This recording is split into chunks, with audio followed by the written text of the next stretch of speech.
I always have a lot of people reaching out about what my team looks like, and it's a lot different than a lot of other folks.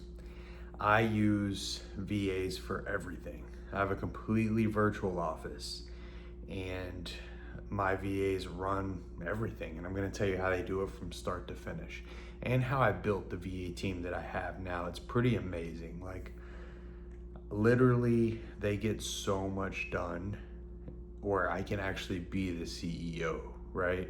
Which is kind of unheard of for a VA team. I know some people do it, I know some people strive to do it, and I'm going to tell you what I've learned from building this team and what it looks like today. So I started out with a personal assistant VA, which I think everybody should, right? You can get one cheap, and you might go through several before you find the right one, the right fit. And the right fit's usually someone you can work with day in and day out. You don't get annoyed at, tired of, and they're proactive, and they have strengths maybe that you don't have, and they're super organized. I think those are really good traits to start. And I hired that personal assistant years back, like, I don't know, let's call it 4 years back at least. And so they helped with the operation that I had, like organized everything I had, because I was already doing a ton of real estate, but got all my files organized, get all my stuff. And then I hired a bookkeeper.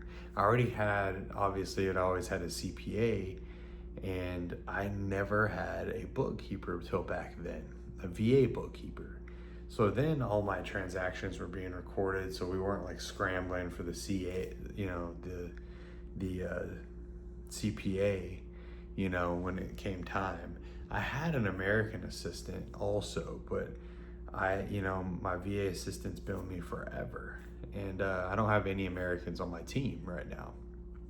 And then I had acquisition specialists and dispo specialists and leasing specialists, and we have nights and weekends help now.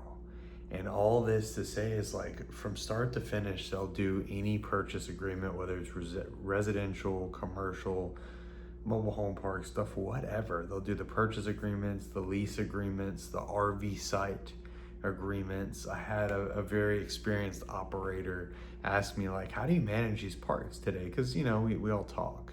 And I told him I use VAs. He's like, dude, I've never tried that. And I was like, yeah, like, they answer nights, weekends, days. We have a vendors list, so like if anything goes wrong, they know who to call, when to call. We have certain people at the parks, boots on the ground, that live there, like on-site managers. They'll relay stuff to them. They coordinate with tenants. They coordinate with applicants. They screen. They run background checks. They do leases. They do all of it, right? We've built these processes, and we have SOPs. I used to hate to hear the word, like, oh, we have SOPs and we have processes and all this. But all that to say is like, when you start building a team, or at least when we did, we weren't building those things at first, and then I got wise because I started realizing I needed more people, and if I didn't want to do the same training over and over again, I would need to start documenting. So what I did is I had each team member document what they do, right? Like, they're like, hey, we did this today. I'm like, cool, document it, right? Record it. So we have like video recordings, and they turn them into paper and all this stuff. That being said, it's like, we just onboarded another bookkeeper recently to work with my CFO, right? And like the bookkeeper we have now is SOPs, and they work together right now to get them trained, and she's doing a hell of a job training her. And we also hired a night and weekend helper, and she's coming on at 5 p.m. Everybody else goes off at 6. And then so they get, an hour to train with all the different roles. So what she'll be doing is answering phones, because for tenant calls, tenants always have stuff, especially like RV parks. Sometimes you have late night maintenance requests, whatever. You have leads that come in because we pay a lot of money in ads, several thousands a month in ads. Those need to be hit right away. She's talking to them. She's getting them coordinated. All this functions nonstop. Like, we're refinances done on properties. Like my assistant is handling all the, we had appraisals come in. One was subject to appraisal.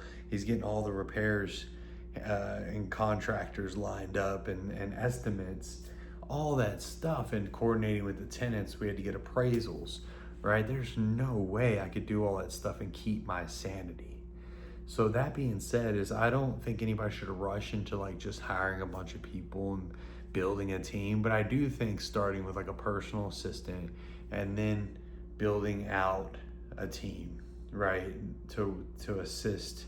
But each one of those team members need to have an ROI of some sort, right? Maybe they're relieving you of some duty that gives you more capacity to make money. I think a lot of people hire and say, "Oh, I have all these employees," or want these employees. I don't mean to sound like cliche, but like to be cool, right? And it's not that. It's like to help build the ecosystem, right? You have these roots of the tree of the business, and you just keep building on it, and everybody builds on it, and you build incentive structures. So incentive drives behavior, and everybody's moving the same direction. Everybody knows that direction. I think it's super important. And I'm still learning, right? But I wanted to share how I've built a virtual assistant team and how they manage all my properties. They do acquisitions, dispositions, everything, right? It's pretty freaking cool. My name's Travis Wells. This is the Property Profits Podcast. Thank you so much for tuning in. Until next time, we'll see you.